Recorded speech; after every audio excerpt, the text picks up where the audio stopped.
Hola, saludos, buenas noches, un fuerte abrazo. Un gran gusto saludarlos. Aquí siempre con feeling, con todas las pilas puestas. Y como dicen, para atrás ni para agarrar impulso.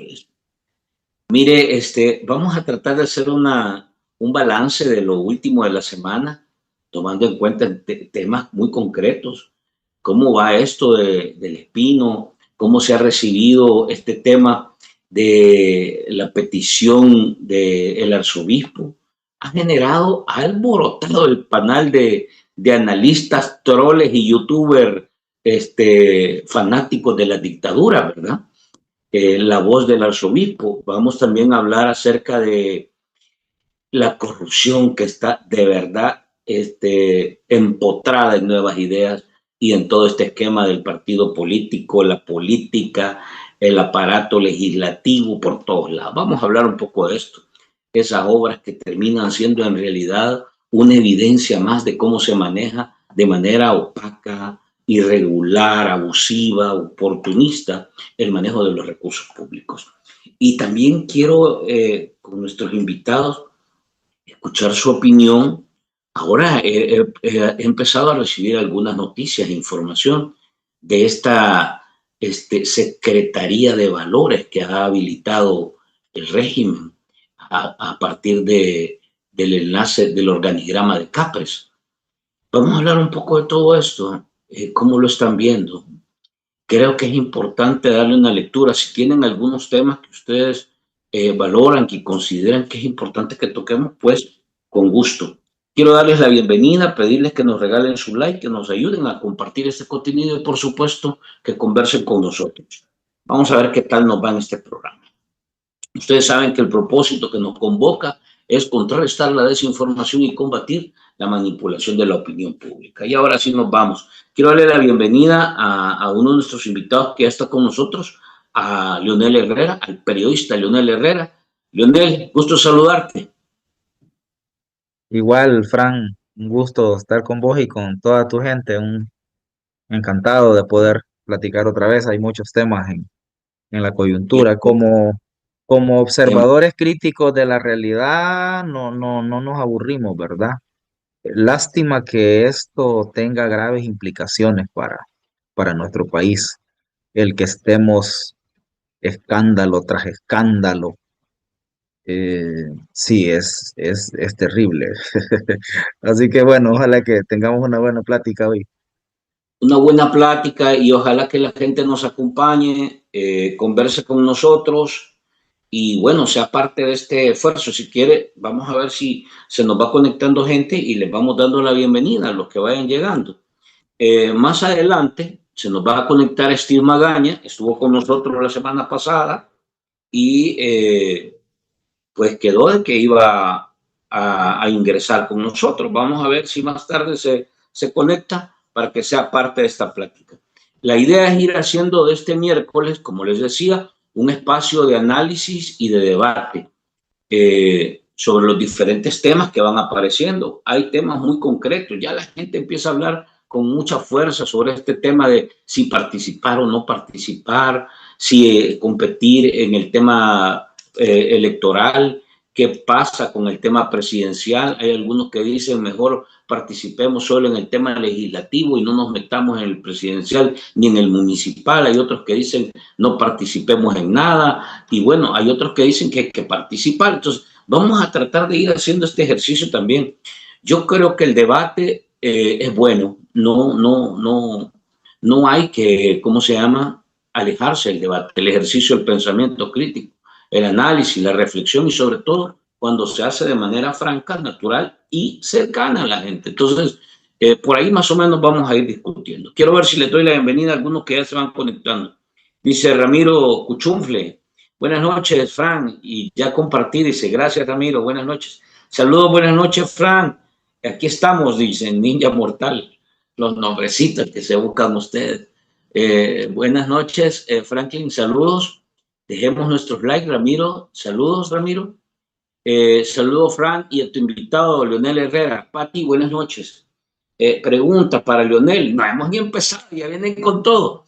Si participar en las elecciones conociendo el fraude O sea, se debe participar conociendo el fraude, Leonel, en tu lógica. Vamos a tocar el tema también. A ver, arranquemos primero con con esto que ha sorprendido. Y yo, de verdad, mira, Leonel, lo hemos venido comentando nosotros.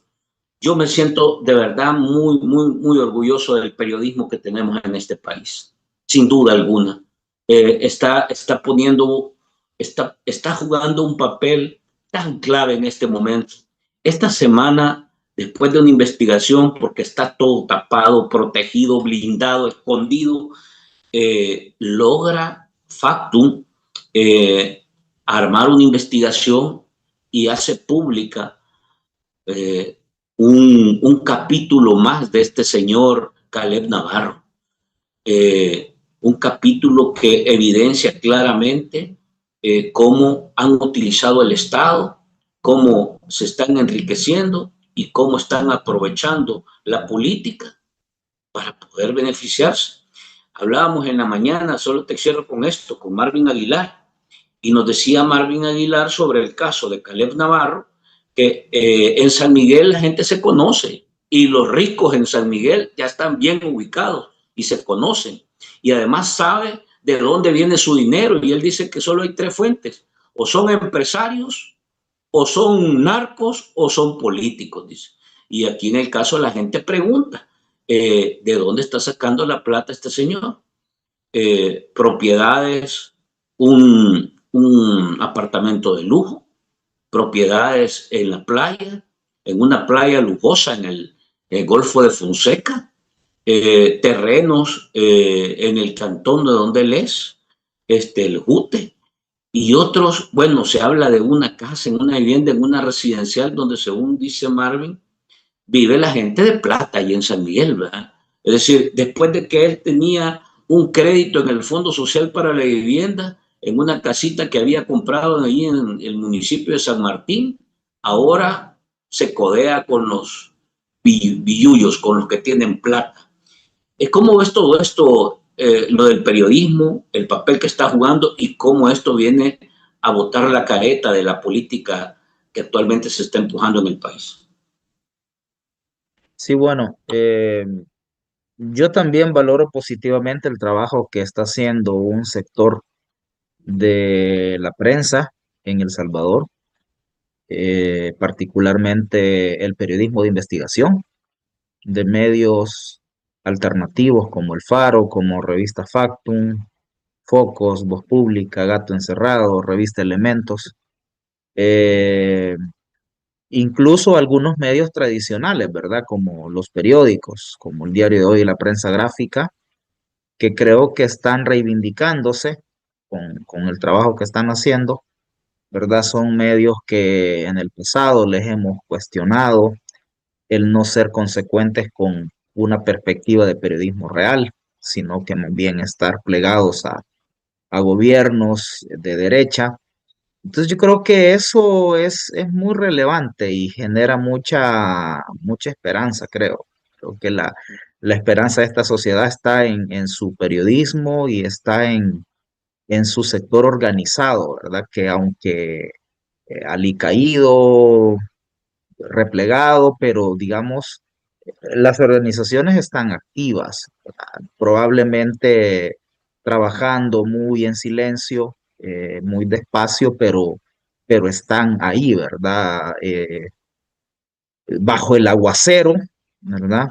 En el caso del periodismo, yo creo que es importante porque este gobierno pensó que bloqueando todo el acceso a la información, ¿verdad? ¿Te acordás cómo empezaron desmantelando las oficinas de información y respuesta?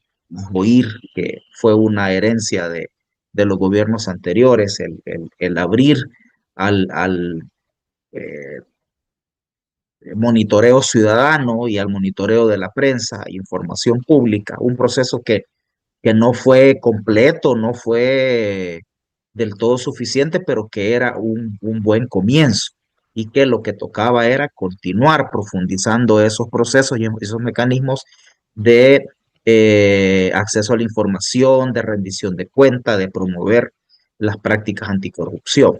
pero la llegada de este gobierno lo primero que hace es desmantelar todo ese sistema y luego, bueno, hubo un intento incluso de derogar la ley de acceso a la información pública, pero iba a ser tanto escándalo que al final lo que hicieron fue derogarla en la práctica, ¿verdad? Es decir, estableciendo reservas de información, información que de oficio debe estar disponible para la ciudadanía, la pusieron bajo reserva, totalmente injustificadas y violatorias de la ley. Estas reservas por 7 años, ¿verdad? Entonces pensaron que el cerrando, poniéndole un cerrojo a la información pública, no iba a saberse nada de las groserías y de la podredumbre de corrupción que hay adentro, pero estamos sabiendo, no todo lo que está pasando, pero sí conocemos hechos que nos dan una idea de lo que está pasando allá, de lo grave y lo escandaloso que son los niveles de corrupción, ¿verdad? Creo que el primer hallazgo célebre en materia de mal uso de fondos públicos fue cuando supimos que la CICIES, recién creada, investigaba 12 casos de corrupción en el uso de fondos durante la pandemia. Y conocimos además que la CICIEF asesoraba a la fiscalía en otros 25 casos, o sea que solo habían 37 casos de corrupción solo en el uso de fondos de la pandemia, ¿verdad? Creo yo que ese fue el primer hallazgo y luego ha venido sucediendo mucha más información que nos dan cuenta, por ejemplo, del enriquecimiento acelerado de la familia presidencial, ¿verdad? Todos estos hallazgos de Factum, de Focus, del Faro sobre compras de terrenos, de propiedades por casi 10 millones de dólares por parte de la familia presidencial, la compra de edificios en el centro de San Salvador, la compra de terrenos en la playa. Entonces hemos venido, digamos, siendo testigos de cómo la corrupción al más alto nivel en el gobierno se da de manera impune. Y luego creo yo que hallazgos como este de Caleb Navarro y otros que han aparecido también nos dan una idea de que la corrupción, no, creo que lo que más llama la atención es el enriquecimiento de la familia presidencial. Pero esta familia presidencial está creándose un colchón abajo de corruptitos menores, ¿verdad? Diputados, gente que crea empresas para tener acceso a los recursos del Estado.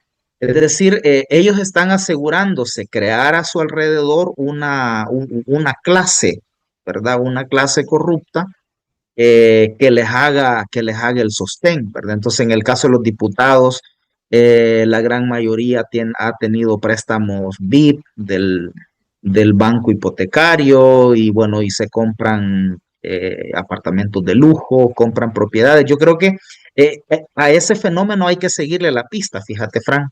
Digamos, está la corrupción de la familia presidencial enriqueciéndose para convertirse en grupo oligárquico, pero ellos abajo se están generando una base también de empresarios, de políticos, ¿verdad? Corruptos que les van a ser leales, que les van a hacer su soporte, ¿verdad? Entonces, ese fenómeno me parece que lo de Caleb Navarro y de otros diputados que también se les han conocido, creo que son emblemáticos de ese proceso. Eh, Eso, digamos, podría decir de entrada sobre el tema que pusiste, sobre la pregunta que hace alguien sobre participar o no en las elecciones. Mira, yo coincido con algunos analistas que definitivamente creen que en las presidenciales no hay que participar, ¿verdad? En principio creo porque esas elecciones son ilegales, ¿verdad? Las elecciones presidenciales legales son las del 2029. En el 2027 es ilegal, ¿verdad? Esa es una maniobra de Bukele, ¿verdad? Que en el programa anterior hablábamos de cuáles son los motivos por los cuales él se adelanta al 27 en lugar de llevarse la elección legislativa del 27 al 29, ¿verdad? Él tiene prisa por la crisis económica, porque su popularidad cae, porque Donald Trump puede perder el poder en Estados Unidos, entre otras razones. Entonces, esas elecciones son ilegales, las de presidente en el 2027, ¿verdad? ujú. Pero además, digamos, creo que como estrategia política para deslegitimar el proceso, no participando y dejando, como dice Marvin Aguilar, para que vaya él solo, aunque yo eso lo dudo, van ahí a aparecer otros candidatos cómplices, ¿verdad? Solo para hacerle la pantomima, ¿verdad? Puede salir un candidato de Gana, uno del PCN, otro del PDC, ¿verdad? Para simular una pantomima electoral al estilo de Daniel Ortega en Nicaragua, que tiran otros candidatos supuestamente de oposición, pero realmente no lo son, sino que están, digamos, haciéndole el juego. Entonces, pero digamos, el que no participe la oposición en la presidencial, creo que es una forma de deslegitimar. Y bueno, para las legislativas, yo creo que se podría hacer un intento de intentar, de buscar disputarle quitarle la mayoría, ¿verdad? Pero para mí tendrían que haber ciertas condiciones, ¿verdad? Por ejemplo, debería de haber una estrategia clara de la oposición, ¿verdad? Una estrategia coordinada, por ejemplo, con encuestas, tener mapeos de cada departamento y ver cuáles son las posibilidades en cada departamento y ahí lanzar un esfuerzo coordinado, ¿verdad? De la oposición, donde si uno lleva candidato, el otro no, ¿verdad? Ese tipo de cosas. Buscar líderes comunitarios como candidatos. Tendría que haber una estrategia muy bien elaborada a partir de los números de cada departamento. Ujú, Creo que debería también haber una fuerte movilización social, ¿verdad? Que presione, ¿verdad? Y que reduzca posibilidades y maniobras de fraude. Y una estrategia de defensa del voto y una estrategia antifraude bien elaborada, ¿verdad? Que dé resultados. Sin esas condiciones, ¿verdad? Me parece que no hay ninguna posibilidad de cambiar el resultado en el 2027. ujú. Ya que te metiste a este tema, vamos a terminar de plancharlo para regresar al otro después. ¿Y en lo municipal qué estás planteando? Es que yo creo que van a quitar las alcaldías que hay. Se habla de un plan de reducir todavía más la cantidad de municipalidades, de dejar una especie de alcaldía por departamento.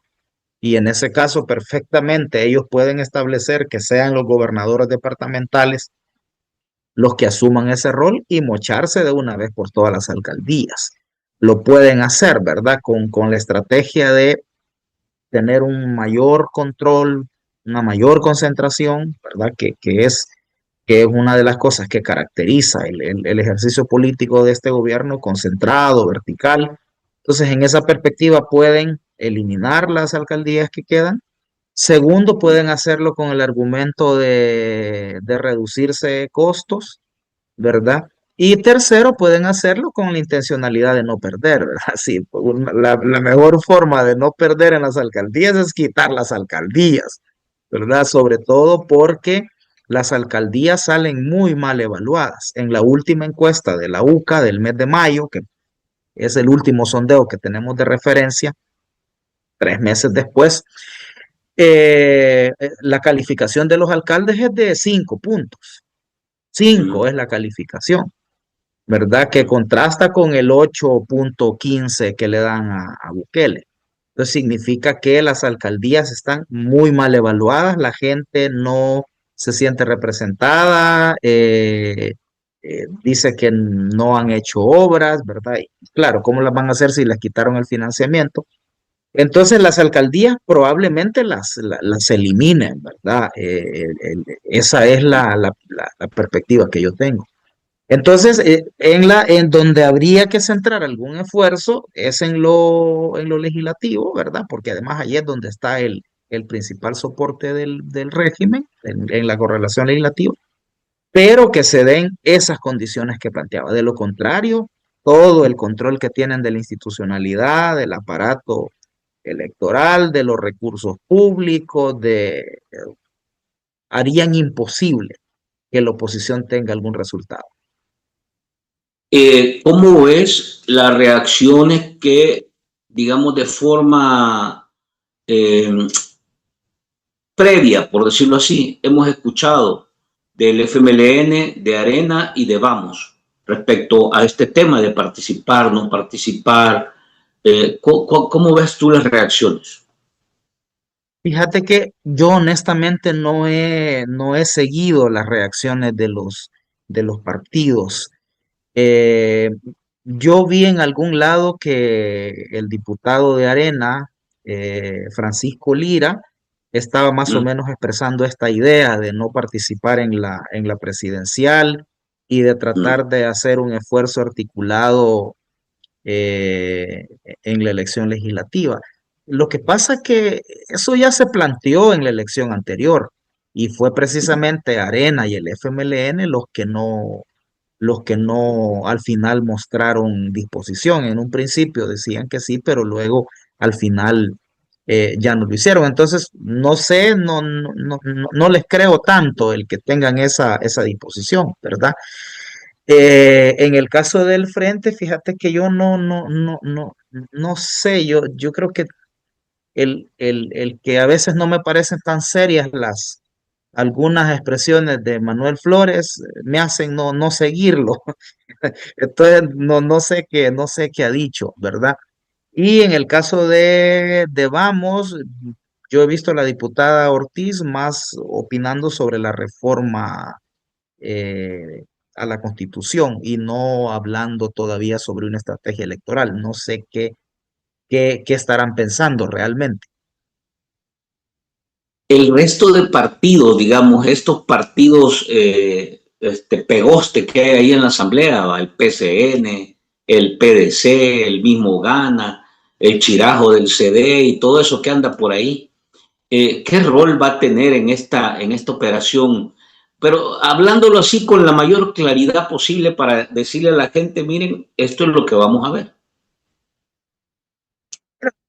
Que quizás una estrategia así como para quitarse el mote de partido único o de partido hegemónico, de que ellos tienen todo el control, el oficialismo podría buscar una estrategia de que estos partidos aliados logren algunas cuotas mayores de poder. O sea, es probable que le cedan recursos, que le cedan votos al PCN, al PDC, ¿verdad?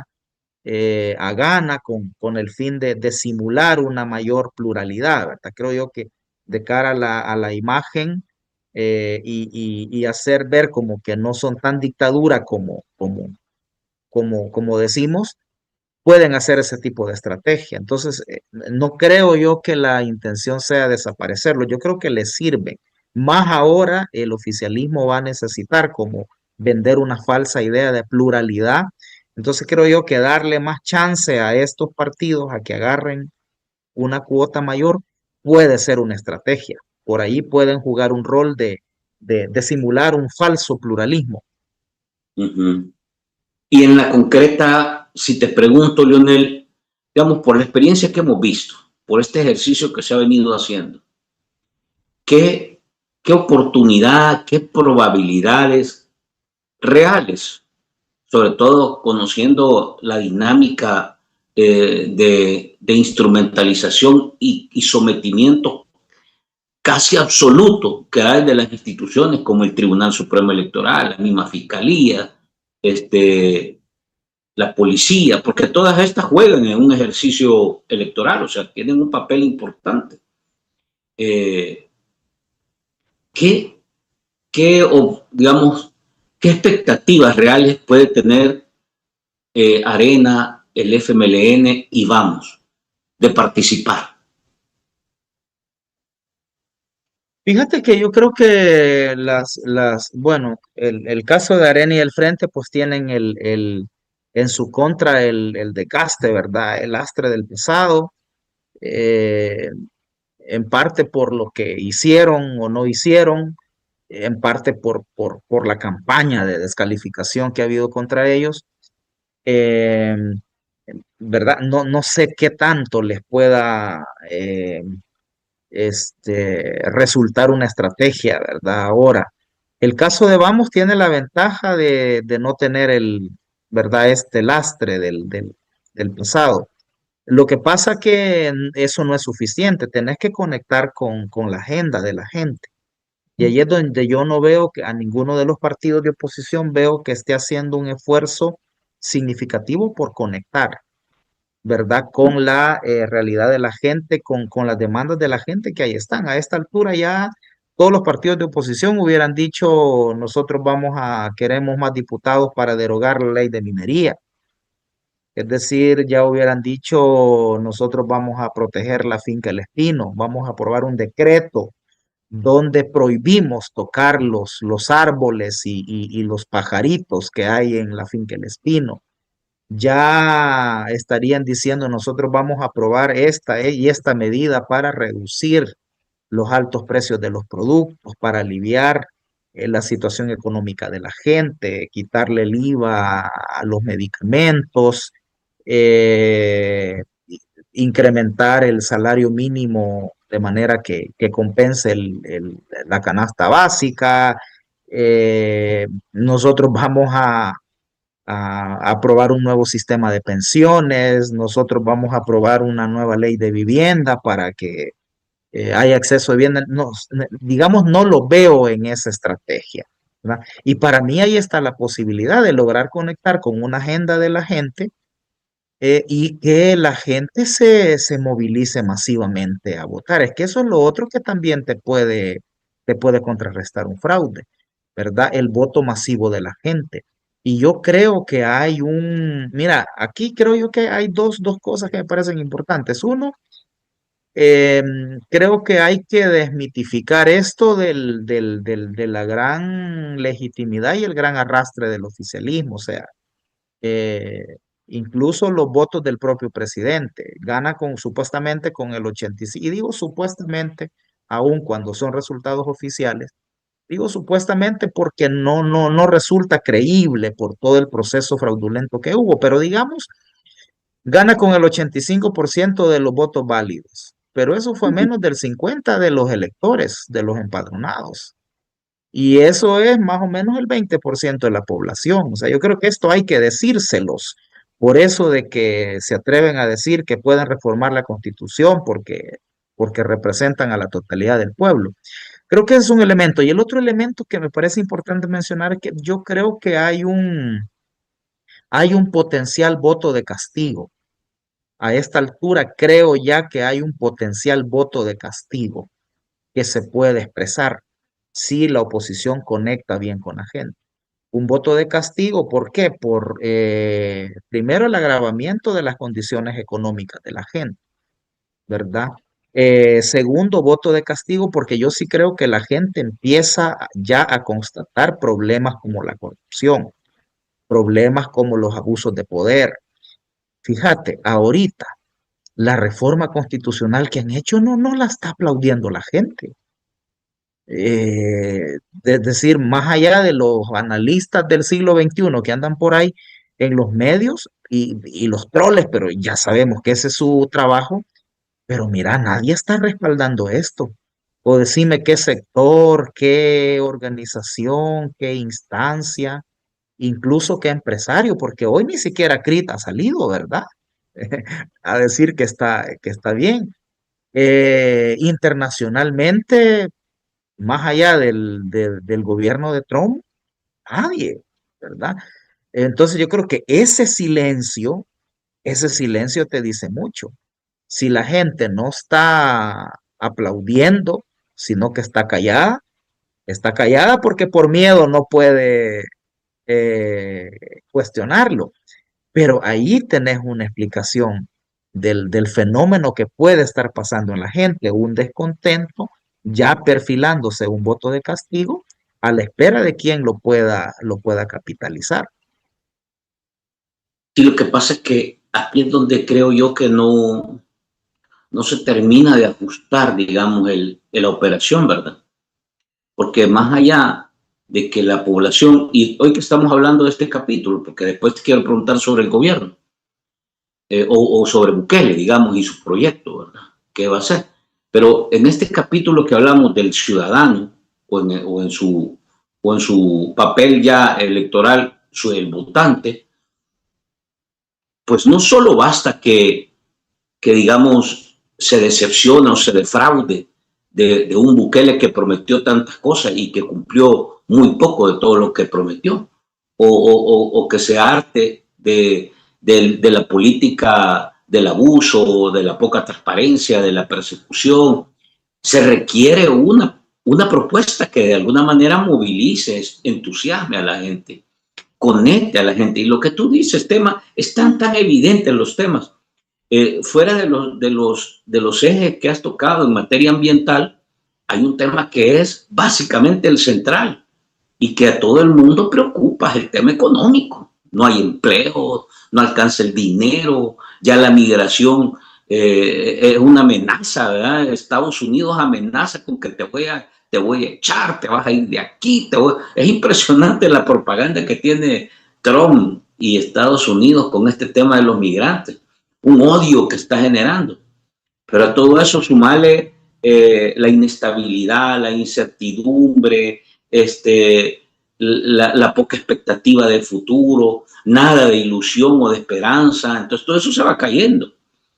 Entonces uno dice, ¿de dónde se cuelga la gente? Porque la gente, probablemente lo que te muestra las encuestas puede aterrizar en eso.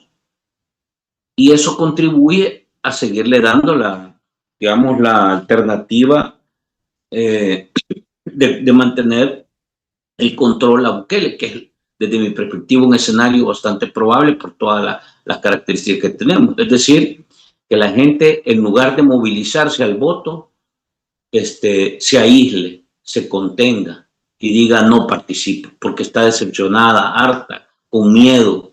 Entonces, ese balance, ¿cómo ves a la gente en realidad? ¿La ves con ganas de participar? ¿La ves desmotivada, desconectada? ¿Cómo ves al ciudadano, a la gente en este momento? Fíjate que por el clima de temor, ¿verdad? De amenaza que hay en el ambiente, que es real, la gente lo siente así. En la encuesta de la UCA que hemos mencionado, casi el 60% de la gente dice que tiene temor de expresar lo que siente. Es decir, con ese clima de temor, eh, difícilmente uno puede ver las expresiones de la gente, ¿verdad?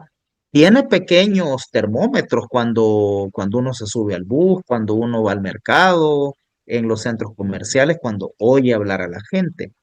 Y no es lo mismo que antes. Yo he hecho algunos experimentos, ¿verdad? Y antes la gente escuchaba una crítica y se asustaba o veía con rechazo. Ahora vos ves que la gente muestra inmediatamente alguna simpatía cuando oye una expresión crítica.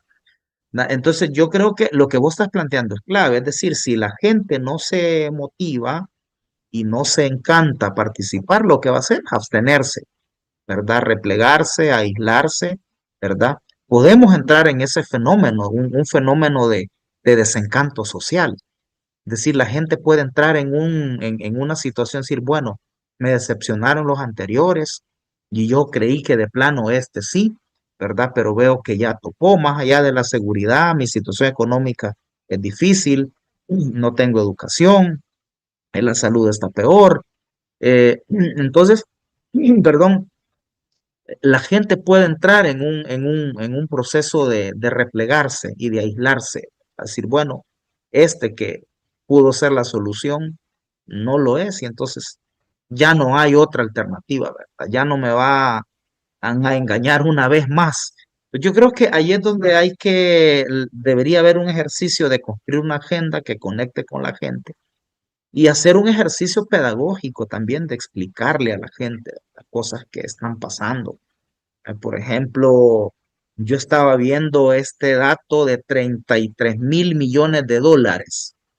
Ese es el monto del endeudamiento del gobierno de Bukele, el gobierno constitucional y el gobierno inconstitucional de ahora, 33.000 millones de dólares. Entonces, bueno, ¿usted tiene idea de cuánto es ese dinero? Bueno, es mucho dinero. y por qué a pesar de tener todo ese dinero, la situación del país, de su comunidad, de su familia, la suya, no han cambiado.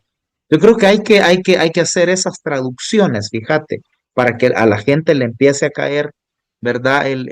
O el dato de los 3.000 millones, ¿verdad? Fíjate, 33.000 es el dato del endeudamiento y 3.000 millones es el dato de la corrupción según el Faro, ¿verdad? La publicación que hubo. Entonces, bueno, mire, 3.000 millones de dólares podrían haber servido para hacer tantos hospitales, para construir tantas carreteras, para incrementarle tantos millones al presupuesto de la Universidad El Salvador, para crear otras universidades. Pero bueno, mire, esto se ha ido y no se sabe dónde. Yo creo que esas son las cosas que hay, digamos, más allá de una retórica crítica, anti.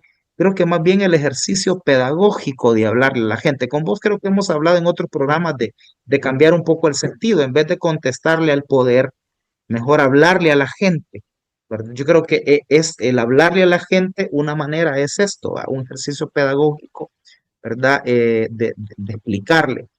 Y eso puede hacer a la gente a moverse, ¿verdad?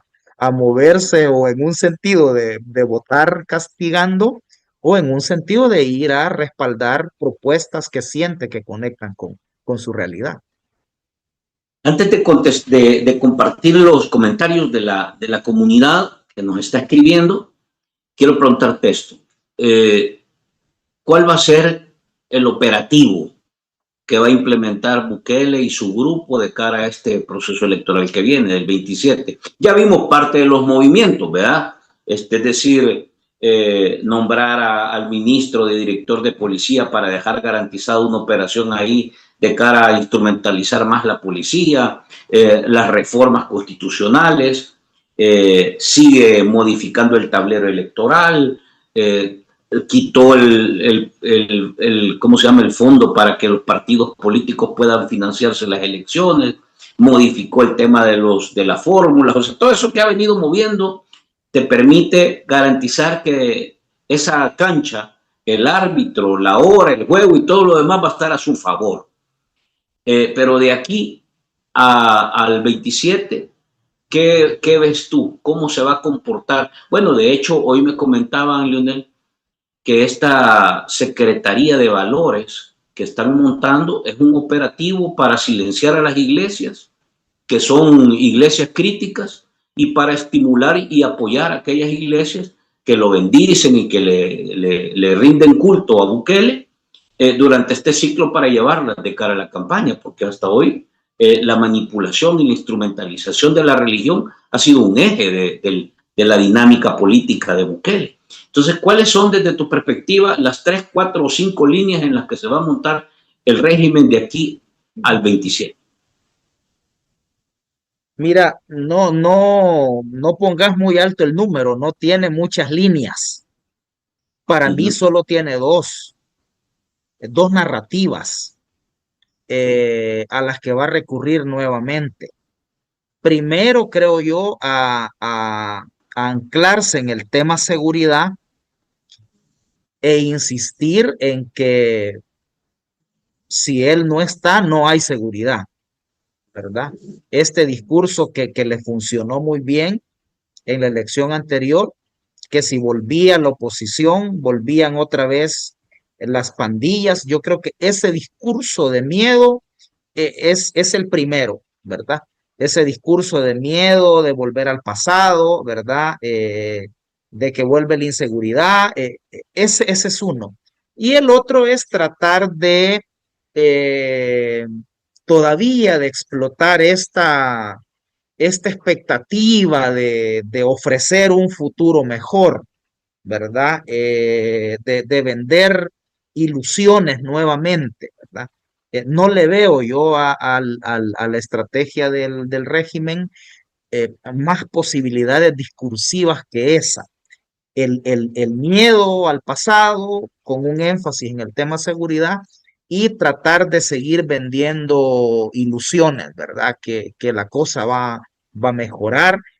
Está complicada esa narrativa porque, por ejemplo, se dijo que mejorando la seguridad automáticamente iban a venir las inversiones y que entonces había empleo, había crecimiento.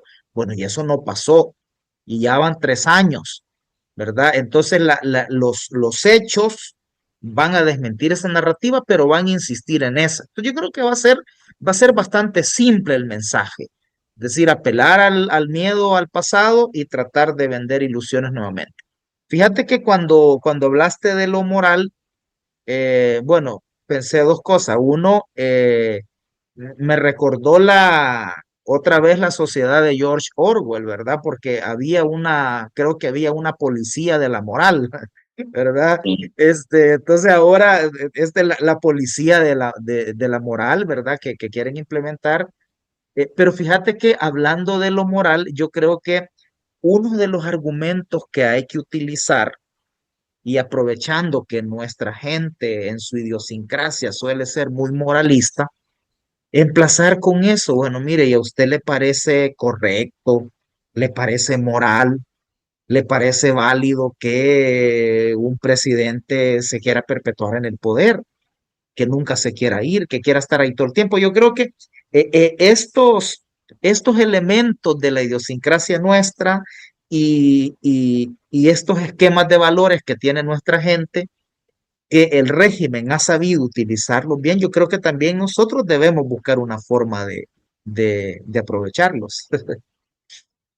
Va a jugar en esta lógica elementos como la persecución, apresar a críticos, perseguir candidatos que probablemente puedan representar una amenaza real, hostigar, hacer espionaje, todo esto que ya es parte del día a día, el tema de la opacidad, utilizar la Asamblea Legislativa para crear leyes en contra de la transparencia, operar o poner a operar a la fiscalía en contra de aquellos que consideren sus enemigos. ¿Sabes? Todo esto va a operar, incluyendo esta nueva ley que se ha abierto. Te pregunto de una vez, la ley anticorrupción, que bien les Sí, cae ahora demostrarlo con este señor Caleb Navarro. sí, yo creo que saliendo, porque estábamos hablando de lo narrativo, ¿verdad? Es decir, de los dos elementos de la narrativa, el miedo y la venta de ilusiones. Saliéndonos y poniéndonos en la estrategia general, yo creo que ese tipo de elementos van a aparecer. Por ejemplo, no inscribir a candidatos, ¿verdad? Darle la orden al tribunal que no inscriba a algunos candidatos, eh, perseguir así abiertamente. Me parece que eso lo van a arreciar, ¿verdad? La vigilancia, el amedrentamiento, buscar limitar el problema es que ahora ya no tienen a las pandillas para intimidar en el territorio, ¿verdad? Que en el pasado las pandillas, ¿verdad? Les sirvieron para eso. Las pandillas, las investigaciones periodísticas han demostrado que no solo consiguieron votos, ¿verdad? Para nuevas ideas, sino que también impidieron que, por ejemplo, candidatos de oposición llegaran a las comunidades a hacer campaña. Entonces ahora, al no tener a las pandillas, probablemente el ejército, la policía van a jugar ese rol, ¿verdad? Van a ser más, la militarización puede ser más generalizada en el territorio, ¿verdad? De tal manera que haya alguna forma de intimidar y de restringir a candidatos que no sean de la venia oficial en el territorio. Todo ese tipo de cosas creo que las vamos a ver y quizás cosas más que no las imaginamos, ¿verdad? Porque eso es lo que casi siempre sucede. Las cosas son peores, ¿verdad? De lo que uno las proyecta, de lo que uno se las imagina, ¿verdad? Entonces, yo creo que sí, hay que estar preparado para todo ese tipo de cosas. Buscarán alguna forma también de coartar más al periodismo, ¿verdad? Quizás ya, por ejemplo, ataques digitales a medios, como hay algunos medios que sus periodistas ya no están acá, están fuera, digamos, no los pueden perseguir, pero por ejemplo pueden haber ataques a los a los sitios web, a las cuentas de redes sociales de algunos medios. Yo creo que vamos a ver ese tipo de cosas. Mira, voy a leerte comentarios y Vamos. luego vamos a cerrar con el tema que abrimos, que era el tema corrupción. A ver si me ayuda producción y nos vamos con comentarios. Te pido ahí que tomes nota y le vamos a dar salida. A ver, producción. El barcito en la jugada, claro que sí, dice, fuera dictadura, deja tu like. Gracias, Michi, un abrazo. Buenas noches, saludos, excelente invitado, Leonel. Gracias, Héctor. A las chicas sí les luce las manitas rosaditas, dice. A ver, bendiciones, saludos, MZR. Bienvenido, Leonel, ya sabes que eres parte de la casa, gracias por venir, dice. Excelente. Organizaciones nacionales e internacionales cuestionaron cifras utilizadas por Estados Unidos en un informe sobre la situación de derechos humanos. Este es un tema, ¿viste eso? O sea, tratando de hacerle cariñitos a Bukele, tapándole todo este tipo de situaciones.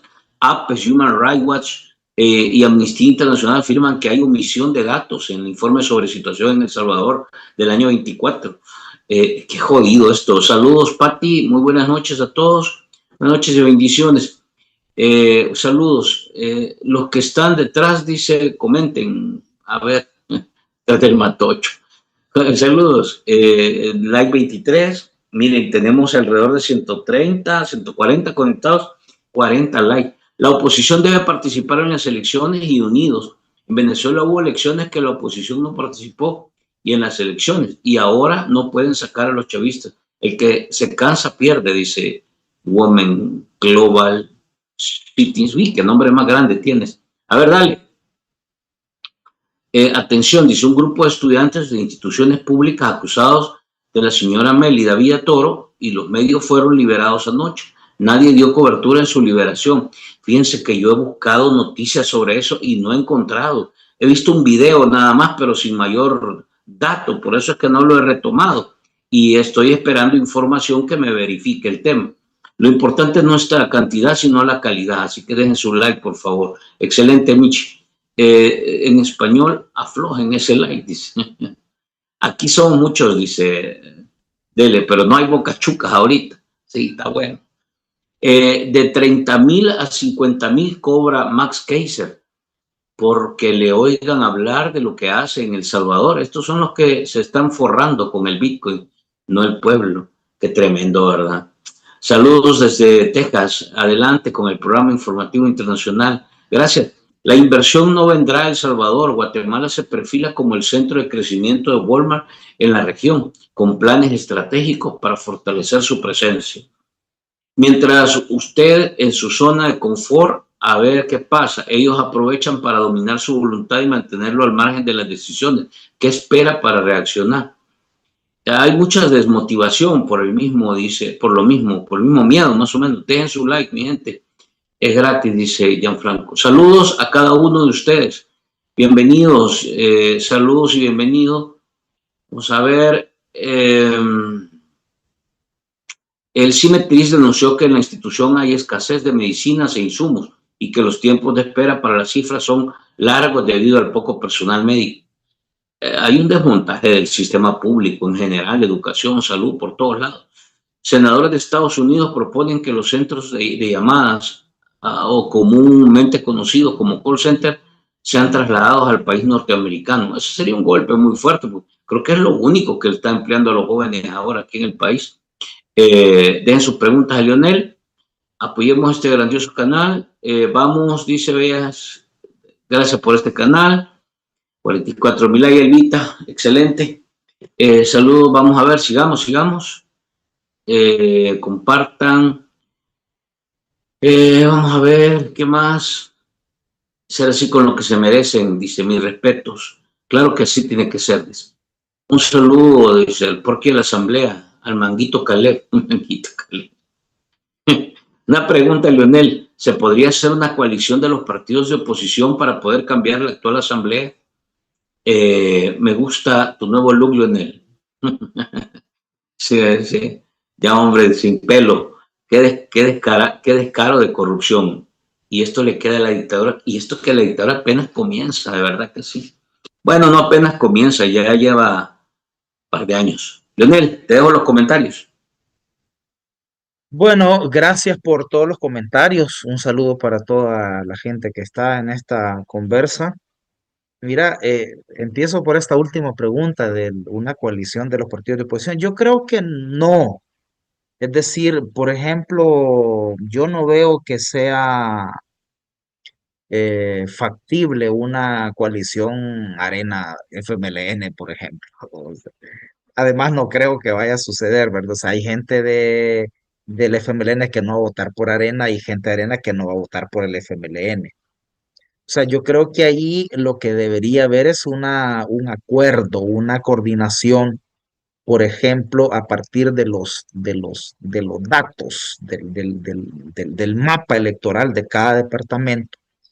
Ujú. Digamos, debería haber una coordinación y, por ejemplo, donde haya posibilidad de ganar una diputación, que la oposición no compita y que entre ellos y que vaya el candidato de uno y los demás se retiren, por ejemplo, ese tipo de cosas, ¿verdad? O aquí vamos, el partido que digamos no tiene el astre del pasado, pudiera jugar un rol importante. ¿Verdad? Por ejemplo, en algunos lugares es más fácil que gente del FMLN vote por Vamos que por Arena. Igual, es más fácil que gente de Arena vote por Vamos que por el FMLN. Sí, puede votar por un tercero. ¿Verdad? Entonces, yo creo que ese tipo de coordinaciones son las que se podrían generar. Luego, bueno, sobre la corrupción que decían, yo creo que, mira, cuando estaba viendo, me parece que hay alguien que tiene un espacio que se llama Desempolvando Videos. ¿Y quién Ujú. es? ¿Te recordás quién es? Creo que es Sí, Antonio Salazar. lo sé. Creo que Antonio Salazar, creo que tiene un programita que se llama Desempolvando Videos y ahí andan con el video Ah, de no, Ernesto él Castro. tiene uno que se llama Desempolvando Tweet. Ah, pero bueno, la cosa es que ahí anda el discurso este de Ernesto Castro, donde dice que cuando vean a un político comprando apartamentos de lujo, comprando, cambiando carro, bueno, o es mago o es corrupto. Parece que están hablando de ellos mismos ahora, ¿verdad? Creo Sí, yo que creo que eso es totalmente. interesante. Ajá, sí, sí. Luego, lo que me gustaría comentar sobre lo que vos dijiste del este informe de Estados Unidos. Mira, ese informe del Departamento de Estado sobre la situación de los derechos humanos es un escándalo, es un escandalazo, tanto en Estados Unidos como fuera de Estados Unidos, ¿verdad? Todo el mundo se ha sorprendido cómo de manera tan descarada la administración Trump, ¿verdad? Eh, en ese informe le hace un guiño a sus aliados y le tira polvo a los que no son sus aliados. Es decir, y esto no es que los informes estos del Departamento de Estado nunca han tenido sesgos políticos, ¿verdad? Es decir, bueno, a mí de entrada no me agrada que Estados Unidos, históricamente siendo el principal violador de derechos humanos en el mundo, se quiera erigir como el, el, El el paladín árbitro, de los el que derechos humanos y decir quién viola y quién no los derechos humanos, ¿verdad? Para empezar. Segundo, creo yo que todo el tiempo esos informes han tenido un sesgo, ¿verdad? Pero nunca había sido tan descarado como ahora, ¿verdad? Como para que el informe diga que en El Salvador no hay denuncias creíbles sobre violaciones de derechos humanos, ¿verdad? Ujú. O, por ejemplo, que en Brasil abiertamente se le haga un guiño a Bolsonaro, ¿verdad? O sea, es un escándalo, creo yo, que la administración Trump, en vez de hacer grande Estados Unidos como prometió, lo que está haciendo es debilitando la hegemonía y la credibilidad gringa con cosas como esas, ¿verdad? Creo yo que eh, además en la administración Trump, igual, la política exterior, más allá de ese informe, creo que nunca fue tan manipulada como ahora, ¿verdad? Por ejemplo, el utilizar las sanciones. Para mí un ejemplo emblemático es el trato con Brasil. Es impresionante cómo Donald Trump eh, arremete contra Brasil por el hecho de que Bolsonaro es un aliado del trumpismo, ¿verdad? Al grado de descalificar, de remeter contra el Poder Judicial en Brasil, al grado de ponerle aranceles del 50% a Brasil. Es impresionante realmente. Yo creo que realmente eh, los estadounidenses tienen que sacar a Trump, ¿verdad? Incluso probablemente ni termine su periodo en 2028 y con una mayoría demócrata otra vez en noviembre del otro año le puedan poner paro a Trump. Y esa posibilidad es real, incluso ellos lo saben. Esta semana también ha sido noticia cómo en Estados Unidos los republicanos quieren reconfigurar el mapa electoral, es decir, quieren reordenar los distritos electorales para tratar de tener más escaños, porque ellos saben que van a perder, ¿verdad? Y están siguiendo el ejemplo de Bukele acá, ¿verdad? Pareciera que los trumpistas copian algunas cosas de acá, ¿verdad? Por ejemplo, cuando Bukele rediseñó todo el mapa electoral, reduciendo alcaldías, diputaciones y cambiando la fórmula para el conteo de los votos en las diputaciones. Es decir, eh, pareciera que ya están haciendo lo de acá también. Entonces, ellos saben que tienen una derrota asegurada con todos los desmanes de Trump y por eso están tratando de cambiar las reglas electorales allá. Mira, quiero saludar a la maestra Idalia que está por acá. Saludos, Franklin y Lionel dice un abrazo. Saludos, Idalia. Aquí la saludan todos. Dice toda la bola de cristal de los cuyabotones. Trump se muere este año. Esta gente es tremenda. Mira, aprovechando que nos saluda la maestra Idalia, quiero preguntar, ¿qué papel tienen los movimientos populares, los movimientos sociales, las organizaciones en este juego de cara al 27? Porque a mí soy franco, a mí la operación encomendada por los partidos políticos prácticamente no le veo señales de nada. Pero digamos, si puede jugar un rol importante los movimientos sociales, las organizaciones populares y otras organizaciones que de cara al 27 tienen o pueden asumir un papel importante. Mira, las organizaciones hay que reconocer que han sido eh, objeto de persecución, de intimidación y que les ha impactado, pues, ¿verdad?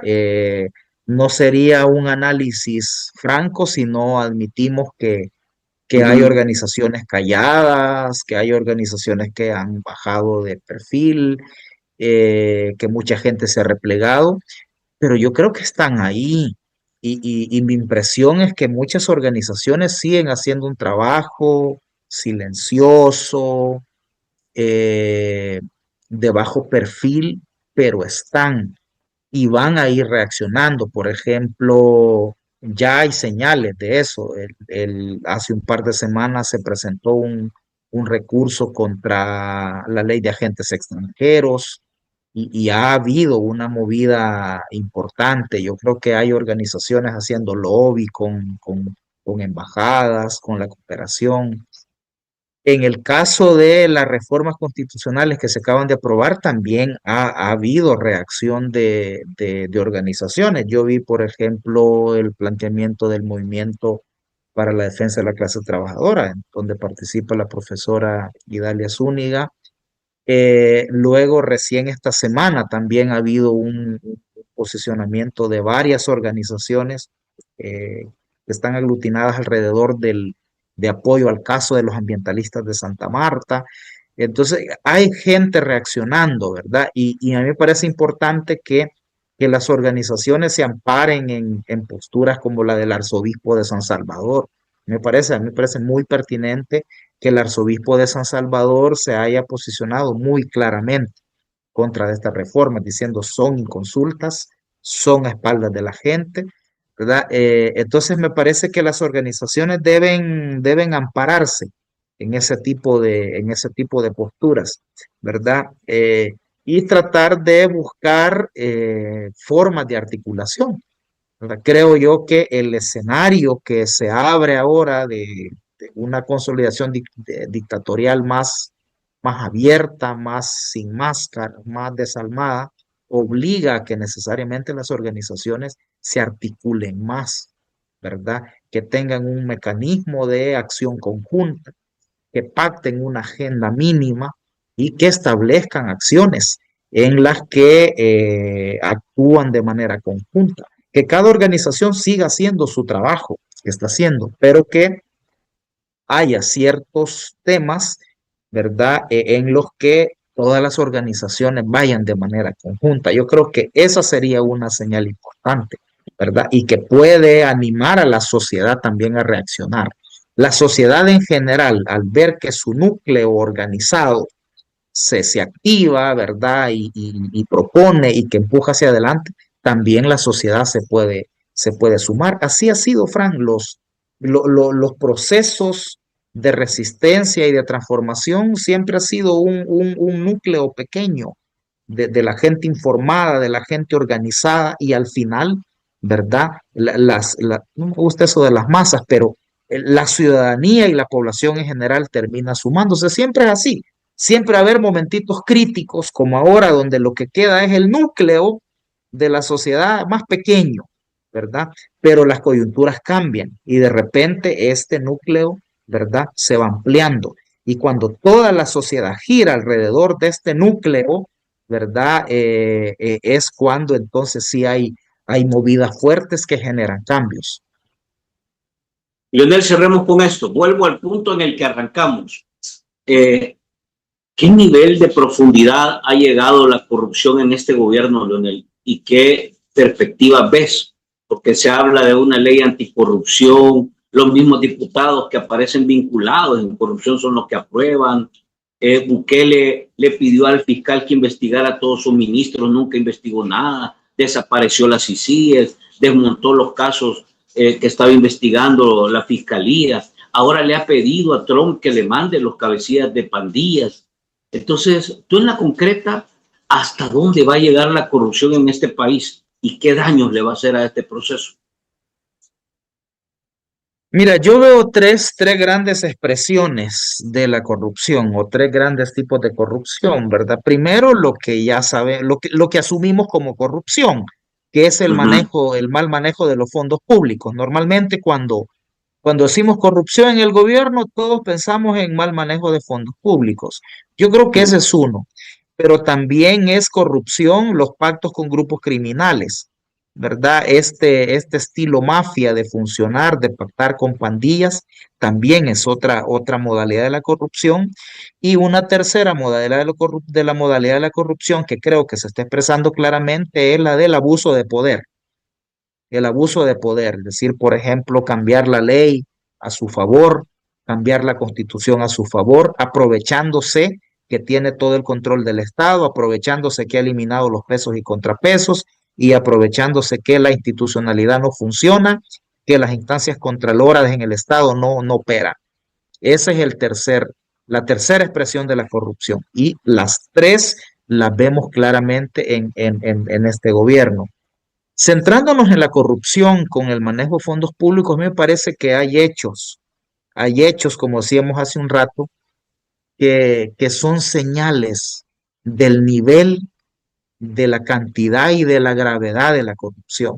Por ejemplo, para mí este dato, que la CICIES investigaba 12 casos y asesoraba a la fiscalía en otros 25, es una señal. 37 casos de corrupción solo en el manejo de fondos de pandemia. Otro hecho bien particular en este gobierno es el enriquecimiento de la familia presidencial. Ese fenómeno, fíjate que digamos, no lo vimos con claridad en gobiernos anteriores, ¿verdad? Creo que quizá el Lusaka, ¿verdad? Que se enriqueció él, pero digamos, no ha sido Sí. una cuestión tan evidente como ahora, ¿verdad? Que es el enriquecimiento de la familia presidencial, el uso descarado del poder de parte del presidente de un círculo familiar para enriquecerse. Y tenemos evidencia periodística de eso. Creo yo que ese es otro fenómeno, fíjate, que se ve con muchísima fuerza. Luego creo que la otra señal son los números. 3.000 millones de dólares según el Faro, ¿verdad? En lo que el Faro llama cajas negras, ¿verdad? Y las cajas negras que pone son el FOPROMID, la DOM, el fideicomiso que se hizo para apoyar a las empresas durante la pandemia, Y el Bitcoin. eh, eh, el Bitcoin, ¿verdad? Esas son las cuatro cajas negras. Yo le agregaría el presupuesto del organismo de inteligencia del Estado, porque también lo han utilizado para meter ahí dinero para no rendir cuentas. Hay reportajes periodísticos que confirman cómo en este gobierno el presupuesto del organismo de inteligencia del Estado se incrementó significativamente. Entonces, creo yo que ese monto, 3.000 millones de dólares, pero te decía, el endeudamiento son 33.000. Y si vos no ves un avance significativo en la sociedad, más allá de la seguridad, es decir, ¿dónde se hizo este dinero? Si no construís las escuelas, si no construís hospitales, ¿dónde está el dinero? Si te tomaste el fondo de pensiones porque no había más de dónde agarrar, ¿dónde está el dinero? Si no ni siquiera le pagás el presupuesto que le debes a la universidad, ¿dónde está el dinero? ¿Verdad? Si no le incrementás el salario a los profesores y despedís a decenas de empleados públicos, ¿dónde está el dinero? ¿Verdad? Entonces, yo creo que hay como esas señales de que el nivel de corrupción, a pesar de que no podemos tener toda la dimensión por el bloqueo a la información pública y por las formas de ocultar la corrupción, con lo que logra hacer el periodismo de investigación, sí tenemos una idea, ¿verdad? Muy probablemente la corrupción de este gobierno supere con creces los señalamientos de corrupción de gobiernos anteriores. El mismo dato de los 3.000 millones que da el Faro ya supera los señalamientos de corrupción que se le hizo al gobierno de Funes, de Tony Saca y de los gobiernos de más atrás, de la época de, bueno, Tony Saca era de Arena, pero digamos los otros de Arena que estuvieron antes de Tony Saca. Y se habla que eso es todavía la punta del iceberg, ¿verdad? Porque en realidad hay demasiada información oculta. Sí, eso te decía, pero aún con el cerrojo a la información y con cómo se cuidan ellos de que no sea público, eh, tenemos información que nos Sí. indica del nivel de gravedad de este asunto. Bueno, Leonel, te agradezco. Te agradezco por participar. No sé si se nos queda algo que quieras comentar, Leonel. Eh, creo que no. Yo lo que siempre hago es animar a la gente a que sigamos, seguir discutiendo, seguir combatiendo la desinformación. Hay que organizarse, hay que ser ciudadano y ciudadana. Yo creo que ese es el punto, ¿verdad? Mucha gente ha dejado de ser ciudadano y se ha convertido en seguidor, ¿verdad? Vale. Y en el peor de los casos en fanáticos. Yo creo que urge que la gente recupere y practique el sentido ciudadano, que pierde el miedo y que actúe. Vamos a ver con qué salen los puyabotones ahora, porque la última campaña andaban regalando palomitas de maíz, andaban regalando calendarios, o sea, se les acabó el pisto y se les acabó. A ver con qué salen ahora. Yo espero que la gente en realidad eh, no juegue a este esquema del consumismo electoral. O sea, necesitamos un país distinto, hombre. Y el ciudadano juega mucho al consumismo electoral, es decir, en cuanto me regalan, así puedo negociar mi voto. Cuando después estos políticos entran al poder, abusan, pero de manera desgarradora, ¿va? Y ahí no hay retorno. Y eso lo vendimos por un guacal, por una caja de macarrones, por un par de monedas, no lo sé. Eso creo que le hace falta mucho a nuestra sociedad. Termina siendo un consumista electoral. Pero bueno, así va la cosa. Ojalá que la reflexión que hacemos contribuya. Leonel, gracias. Buenas noches. Seguramente contribuye, no tengas duda de que es así. Excelente. A la comunidad que ha estado esta noche en el barcito, un abrazo. Y sigamos participando. No nos agotemos y no nos cansemos. Carguemos baterías todos los días. Fuerte abrazo. Nos vemos mañana en las virales. Buenas noches.